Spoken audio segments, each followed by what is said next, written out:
My name is Maya. I want to share a real-life story of what happened in my former company.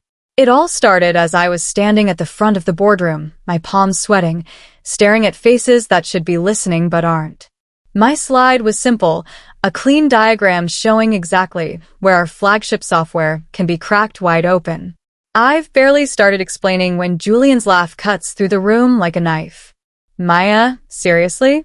He leans back in his leather chair, arms crossed. This alarmist fantasy again? My throat tightens. I tried to continue, but he talked over me. You're great with your little code screens, but strategic thinking? That's not your lane. Stick to what you know. The room goes silent. Not the good kind of silent. The kind where everyone suddenly finds their shoes fascinating.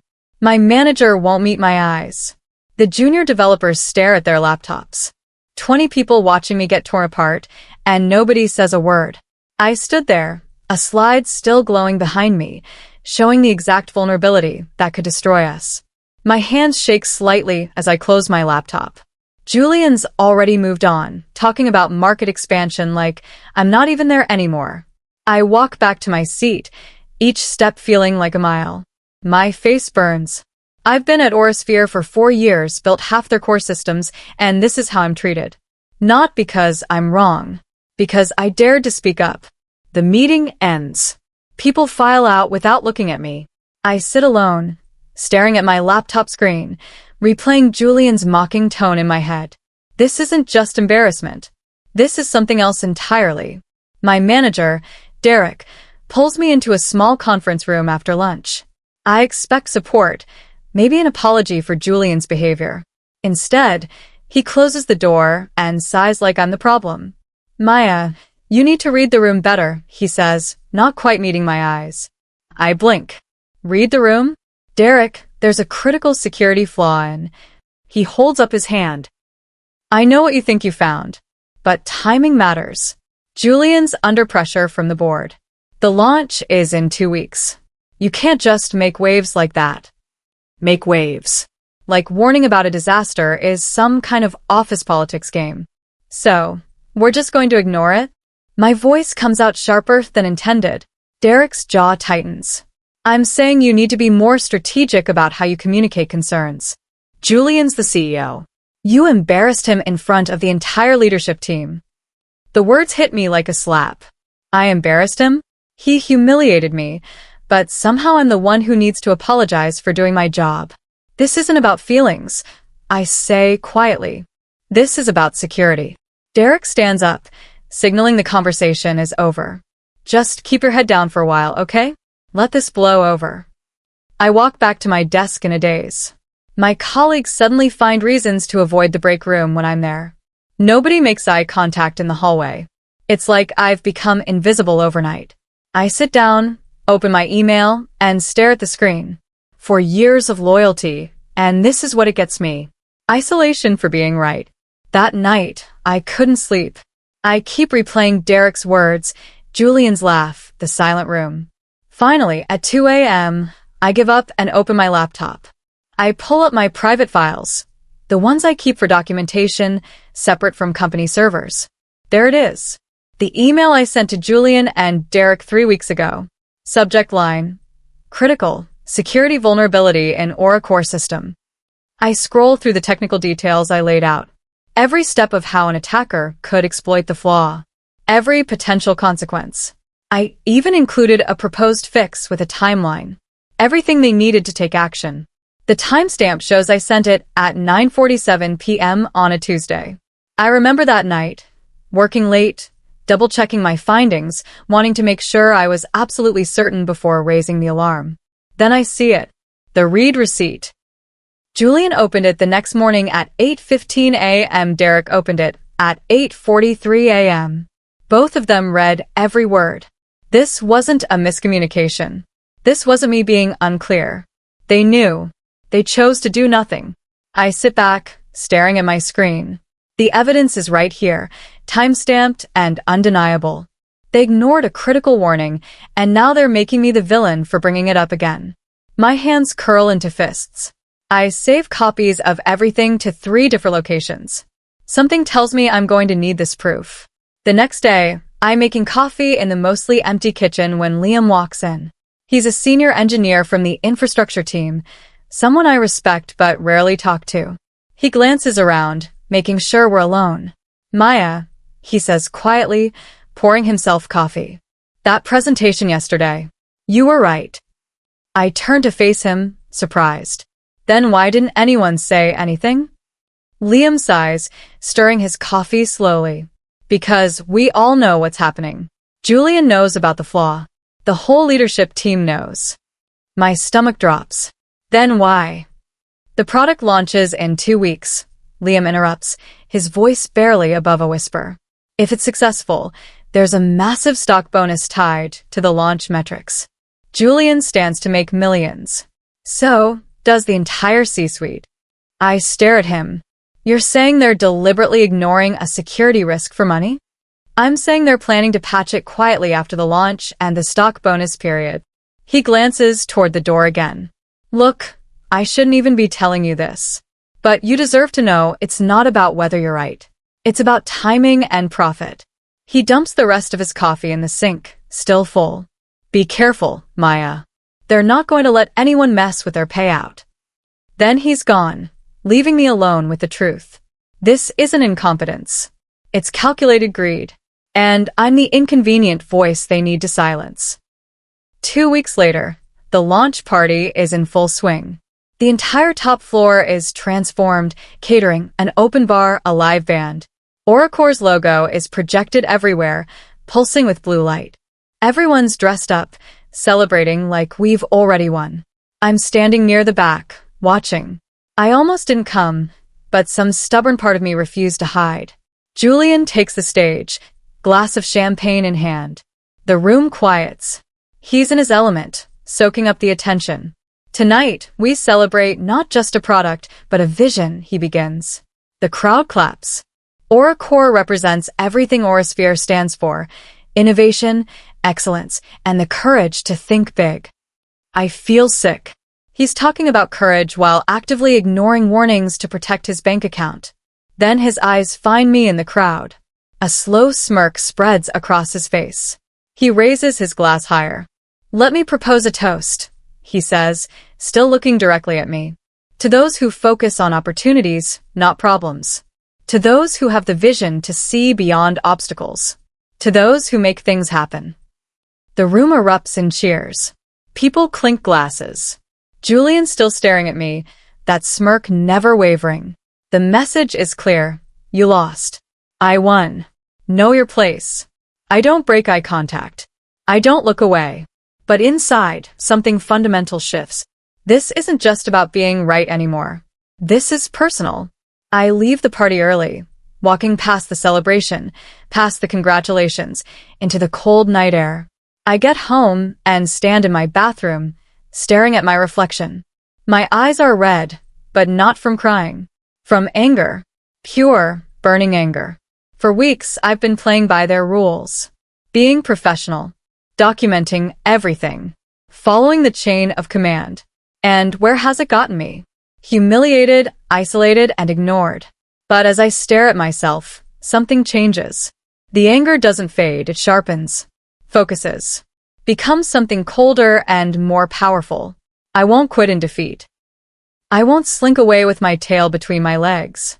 If they won't listen to warnings, they'll feel consequences. If they want to play games with security for profit, they'll learn what happens when those games catch up with them. The old Maya, the one who believed in doing things the right way, who trusted the system, is gone. She died in that boardroom when Julian laughed in her face. The person looking back at me now is different. Calm, strategic, patient. I walk to my desk and open my laptop. I don't start with emotion. I start with a plan. Step by step, methodical, careful. I list everything I have, everything I need, every possible angle. By sunrise, I have a roadmap. Not revenge, justice. Not chaos, consequences. They made their choice. Now they'll live with it. I finally sleep, and for the first time in weeks, I sleep soundly. Over the next 2 weeks, I became a ghost at work. I show up, do my assigned tasks, and keep my head down. But behind the scenes, I'm busy. Every email related to the security flaw gets copied to my encrypted personal drive. Every Slack message where the vulnerability was discussed and dismissed. Every meeting note. I screenshot everything, making sure to capture timestamps, sender names, and full context. I start discreetly recording meetings on my phone. Just audio, sitting in my pocket. Nothing illegal. I'm in a one-party consent state. When leadership discusses pushing the security patch to Q3 or later, I capture every word. I pull server logs showing the exact vulnerability points. I document every test I ran, every proof of concept I developed. I create a comprehensive technical report that any cybersecurity expert would understand immediately. All of it goes on an encrypted, offline drive that lives in my home safe. 3 backup copies in different locations. This isn't just evidence anymore, it's ammunition. At work, I'm perfectly pleasant. I smile at Derek. I nod politely when I pass Julian in the hallway. I attend the team lunches and laugh at the right moments. Nobody suspects the quiet engineer is building a case that could destroy them. Because that's what underestimated people do.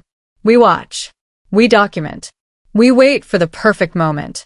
While maintaining my facade at Orisphere, I started looking for new jobs. Not frantically, strategically. I target companies known for strong ethics and security practices. Places that actually value engineers who speak up. 3 weeks after the launch party, I get an offer from Nova Secure, a respected competitor. The position is fully remote, pays 30% more than my current salary, and the CEO personally tells me during the interview that security concerns are never punished here. I accept it immediately. Then I type up my resignation letter, professional, brief, standard 2 weeks notice. I handed it to Derek on a Tuesday morning. He barely looks up. Oh, okay. Thanks for letting us know. That's it. No exit interview. No questions about why I'm leaving. No attempt to keep me. After 4 years, I'm just gone. A non-entity they're relieved to be rid of. Perfect. I spent my final 2 weeks at Orisphere being the model employee. I document my code thoroughly. I organize my files. I create detailed handoff notes for whoever takes over my projects. Everything is pristine, professional, beyond reproach. On my last day, I wipe my personal data from my work laptop, say bland goodbyes to my team, and walk out of the building for the last time. Nobody knows I'm leaving with a nuclear bomb in my pocket. My first month at Nova Secure is everything Orisphere wasn't. My ideas are heard. My concerns are taken seriously. I'm treated like the expert I actually am. But every night, I come home and check on Orisphere. Their stock price is climbing steadily, driven by Oracore's initial success. Financial blogs call it the year's hottest enterprise software. Julian does interviews, basking in praise for his visionary leadership. I watch it all with cold calculation. The higher the stock climbs, the further it has to fall. The more Julian boasts, the more spectacular his downfall will be. From my home office, I start building my plan's final phase. I create an anonymous online persona, completely untraceable, using encryption tools and virtual private networks that would make surveillance impossible.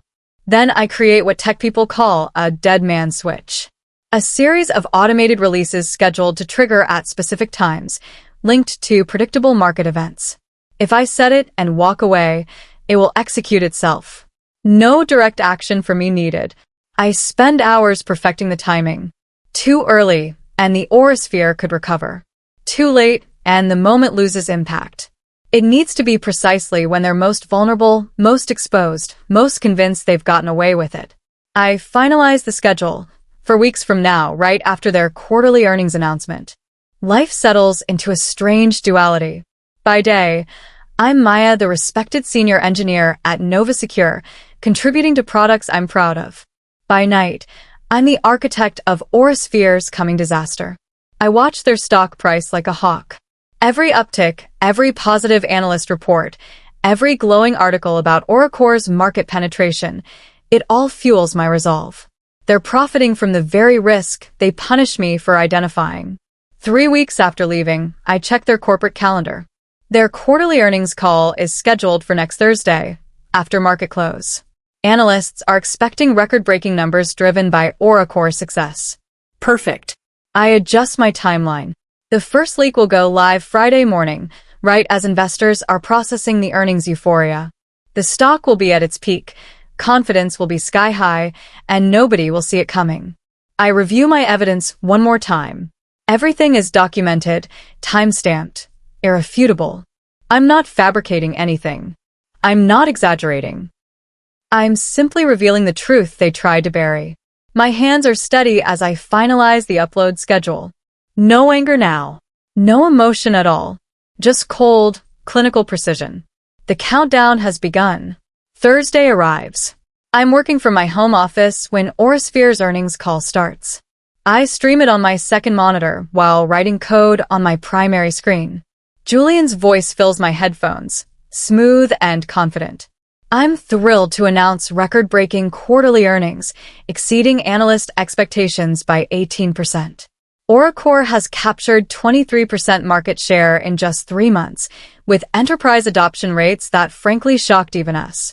The numbers scroll across the screen. Revenue up. Profit margins up. Subscription growth up. Everything up. This success, Julian continues, reflects our commitment to innovation and our willingness to make bold decisions. Some said we were moving too fast. Some questioned our vision. But results speak louder than doubt. I almost laughed. He's literally bragging about ignoring legitimate security concerns. The call ends. Within minutes, financial news sites explode with headlines.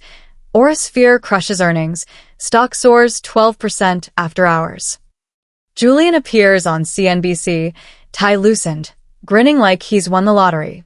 The market has spoken, he tells the anchor. Vision and execution win. Every time. I close the live stream and check my anonymous upload system. Everything is ready. The timer shows 11 hours, 43 minutes until the first leak goes live. I sleep surprisingly well.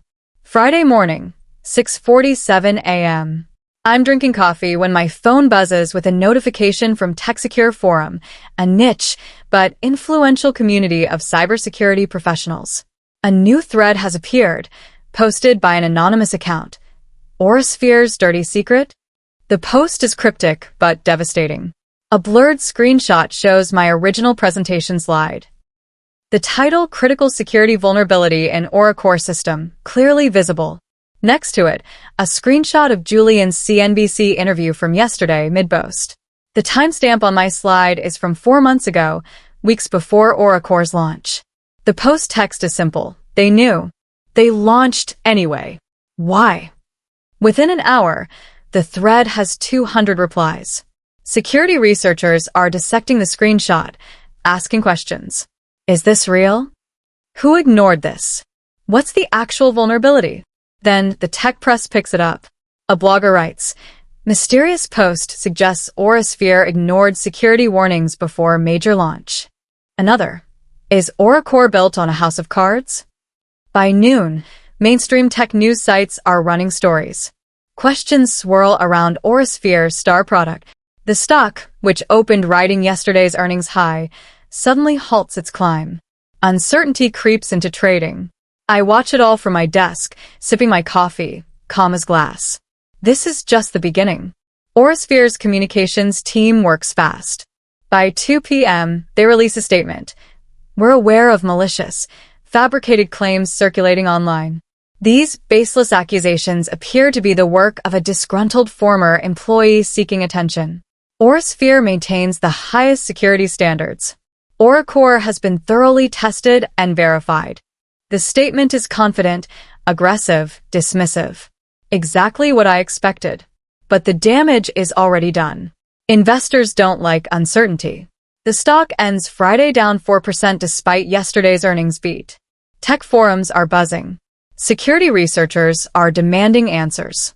Julian does a hasty TV interview Friday afternoon, his confidence slightly strained. This is clearly someone with an axe to grind. We've investigated these claims thoroughly. There's no merit whatsoever. Can you categorically deny you ignored security warnings? The interviewer asks. Julian's jaw tightens for a fraction of a second. We take every concern seriously. Always have, always will. The lie is smooth practiced. But I catch the tiny hesitation, the flash of something behind his eyes. He knows this could spiral. That night, I prepare phase 2. The cryptic post was just to plant seeds of doubt. Now comes the proof that will burn everything down. I upload the full technical documentation to 3 major cybersecurity research firms simultaneously.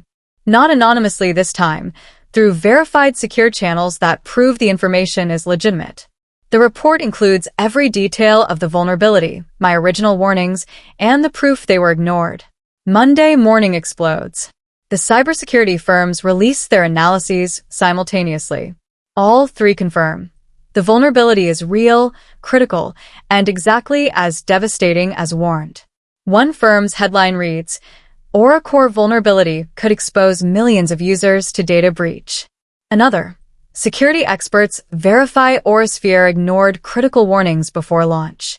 The most damning, documentation shows CEO was explicitly warned 4 months before release. My original emails to Julian and Derek are now public, with names redacted but roles identified. CEO and engineering manager both received detailed technical warnings, and red receipts prove they were opened and read. The story goes nuclear. Not just tech press now, CNN, Bloomberg, Wall Street Journal. Software giant faces crisis after whistleblower reveals ignored warnings. Orasphere's PR team is overwhelmed. They issue another statement claiming they're reviewing the situation and taking all concerns seriously. But it's too late for damage control. The proof is too solid, too documented, too damning.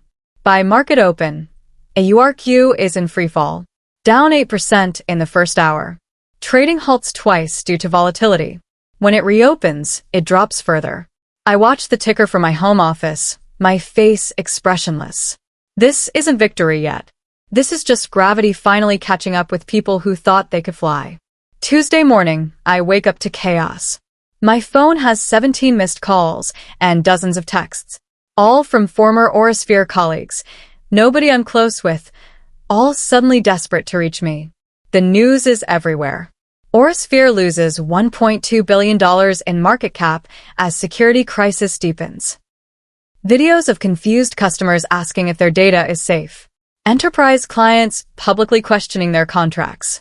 At Orasphere headquarters, according to leaked Slack messages that find their way to tech blogs, it's pandemonium. The board has called emergency sessions. The legal team is in full crisis mode. The engineering teams are scrambling to patch the vulnerability they've had months to fix. Julian holds a hastily arranged press conference. He looks exhausted, his usual polish cracked. We are taking immediate action to address the identified concerns. Our teams are working around the clock. Customer security is our top priority.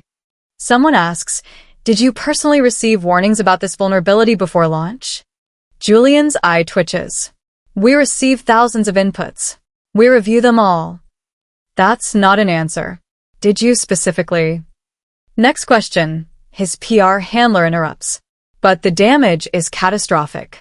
Major news networks are now running segments about corporate hubris and ignored warnings. Orasphere becomes a cautionary tale in real time. The stock continues its death spiral, down another 6%. Wednesday afternoon, my personal phone rings. Number not in my contacts. I let it ring 4 times before answering. "Maya?" Derek's voice is shaking. "Oh, thank God. Listen, Julian needs to speak with you. Urgently." I don't say anything. "Maya, please. This is really bad. We need your expertise. Name your price. We'll pay whatever consulting fee you want. We need help." The desperation in his voice is almost surreal. This is the same person who told me to read the room and keep my head down months ago. "Derek," I say calmly, "I have a full-time job. I'm not available for consulting." "Maya, please. I know things ended badly, but things didn't end badly. You chose to ignore a critical security flaw for profit. Now you're facing the consequences of that choice. That's not things ending badly. That's cause and effect." Silence. Then, he wants to talk to you himself. Will you at least take his call? I glance at my watch. I'm working right now, Derek. Have a good day. I hung up. 5 minutes later, my phone rings again. Different numbers. I already know who it is, but I answer anyway. Maya. Julian's voice has none of its usual arrogance. We need to talk. I'm listening, I say, putting him on speaker while I continue working on my actual job. Julian takes a shaky breath. Look, I know we didn't handle things well before. I know you felt unheard. But right now, we have a major crisis, and you're the one who understands the system better than anyone. I understood it 4 months ago, too. I say simply. I know. You were right. Okay? You were absolutely right, and we should have listened. I'm admitting that. But right now, I need your help to fix this. Please. The plea in his voice is remarkable. This is a man who mocked me in a boardroom, who toasted to people who focus on opportunities, not problems, while staring directly at me. Now he's begging. Julian, you didn't just ignore my warning. You humiliated me for giving it. You isolated me. You made me a pariah for doing exactly what an engineer is supposed to do. I know. I was wrong. I was under pressure, and I made bad decisions, and I'm sorry. But Maya, the company is imploding. The stock is down 42%. We're facing lawsuits. The board is talking about. His voice cracks. Please. Name your price. Anything. I let the silence stretch out. Let him sit in it. Let him feel what it's like to be powerless. Finally, I speak, my voice ice cold and perfectly calm. You were warned, Julian. I'm no longer your employee. And I hang up. The fallout is biblical. By Thursday, Orasphere stock had dropped 56% from its post-earnings peak. $1.8 billion in market value gone. Institutional investors are dumping shares. Analysts are downgrading ratings. Class action lawsuits are filed by shareholders claiming the company hid known risks. The board meets in an emergency session. According to leaks, it's brutal. They demand answers. How did this happen? Who knew what and when? Why wasn't it fixed immediately? Julian tries to deflect, but the evidence is everywhere now. He read the receipt on my warning email, the recorded meeting audio where he called my concerns alarmist fantasy. The timeline shows he prioritized stock bonuses over security. By Friday afternoon, the announcement comes. Orasphere CEO Julian Rains resigns effective immediately. The press release uses phrases like new direction and restoring trust, but everyone knows what it really means. He was fired, forced out by a board trying to salvage what's left. Derek retires the same day. 3 other executives are placed on administrative leave pending investigation. The entire leadership that ignored my warnings is being systematically removed. Federal regulators announce an investigation into whether Orasphere misled investors by knowingly launching flawed software. Criminal charges are possible. I watch the news coverage from my couch, a mug of tea cooling in my hands. There's no celebration. No fist pumping. Just quiet, deep satisfaction. They chose greed over safety, arrogance over expertise. Now they're learning what those choices cost. A month passes. Orasphere's stock stabilizes around 60% below its peak. A new CEO is brought in from outside, someone with a reputation for ethical leadership. The company launches a major security overhaul, hiring dozens of engineers to fix problems that could have been addressed before launch. I'm mentioned in several articles, though my name isn't publicly confirmed. The unnamed engineer whose warnings were ignored. The whistleblower who brought down a CEO. Tech forums call me a hero. Some columnists debate whether I went too far. I don't engage with any of it. I never confirm or deny anything publicly. My anonymous persona stays anonymous. The evidence speaks for itself. At Nova Secure, my reputation grows. Not because of the Orasphere situation, nobody there knows I was involved, but because I'm genuinely good at my job. I lead a critical security project that wins praise from our CEO. I mentor junior engineers. I do the work I always wanted to do in an environment that values it. One quiet Saturday, I'm working in a coffee shop when a stranger approaches. She's young, maybe fresh out of college, wearing a tech company badge. "Excuse me, are you Maya?" she asks nervously. I look up, surprised. "Yes. I saw your name on a forum thread about speaking up when you see problems. I just wanted to say thank you. I was afraid to report an issue at my company. Your story gave me courage." She thanks me again and leaves quickly, too nervous to stay. But her words stick with me all day. 3 months after everything collapsed, I get an email from an unexpected source, a class action attorney representing Sphere shareholders. They want my testimony for their lawsuit. They want me to go on record about what I reported and when. I agree. Not for revenge anymore. That chapter is closed. But because the truth deserves to be documented officially in legal proceedings that will prevent this from happening again. During my deposition, I lay out everything calmly and precisely. The technical details, the timeline, the warnings, the dismissals, the read receipts, all of it under oath, creating a permanent record. The attorney asks, "Why do you think your warnings were ignored?" I think carefully before answering. Because fixing the problem would have delayed the launch and impacted executive bonuses. They chose short-term profit over long-term security. And how did that make you feel? It made me understand that some people will always value money over doing the right thing. And it taught me that sometimes the only way to create accountability is to make the consequences too big to ignore. The deposition transcript eventually becomes part of the public record. Another piece of evidence showing what happens when leadership fails. A year later, I'm leading a team at NovaSecure. We're developing new security protocols that are becoming industry standard. My name appears on research papers. I speak at conferences, not about Sphere, but about building secure systems the right way. Sphere still exists, but barely. They've lost most of their enterprise clients. The stock never recovered. They're a cautionary tale now, taught in business school ethics classes, the cost of ignoring expert warnings. Julian disappeared from public view. Last I heard, he's facing multiple lawsuits and possible securities fraud charges. Derek moved to a different state, took a job at a much smaller company. The others scattered wherever disgraced executives go. I never spoke to any of them again. Never needed to. One afternoon, my new CEO calls me into her office. "Maya, I wanted to thank you. That security audit you pushed for last month? We found 3 potential vulnerabilities. You just saved us from our own Sphere situation." I smile. That's the job. "No," she says firmly. "That's the integrity. A lot of people would have let it slide to avoid rocking the boat. You didn't. That's why you're exactly where you belong." These days, I live quietly. Good job, good team, good work.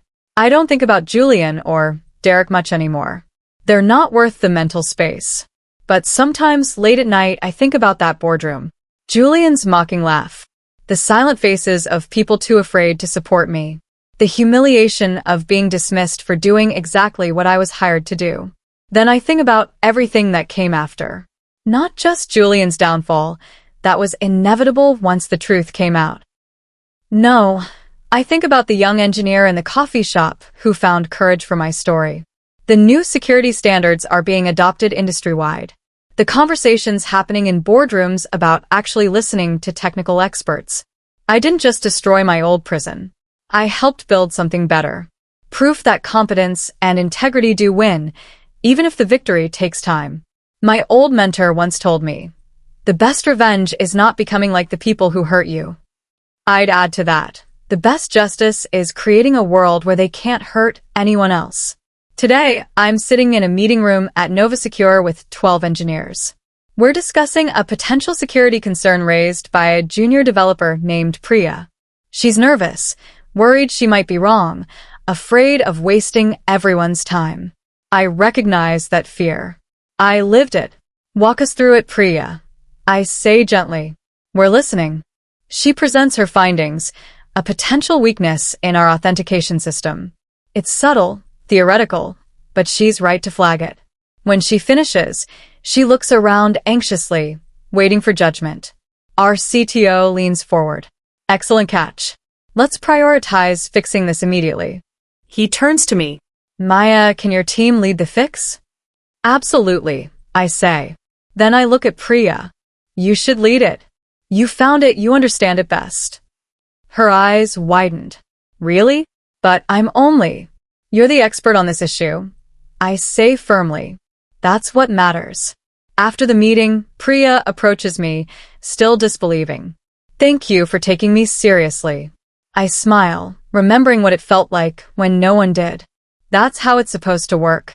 Never apologize for being right. 5 years have passed since that boardroom humiliation. Or's fear is gone, acquired for parts by a competitor, a shell of what it could have been. Julian's career never recovered.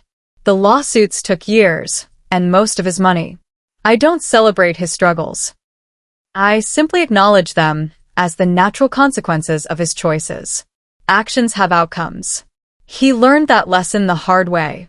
Meanwhile, I'm now VP of Security at Nova Secure. I've published 3 research papers. I mentor a dozen engineers. I speak at major conferences, advocating for security-first development and psychologically safe workplace cultures where people can raise concerns without fear. Last month, I was invited to testify before Congress about corporate accountability in tech. I told them what I learned.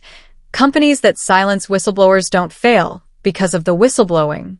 They fail because of the problems they refuse to address. The lesson isn't revenge is sweet. The lesson is simpler.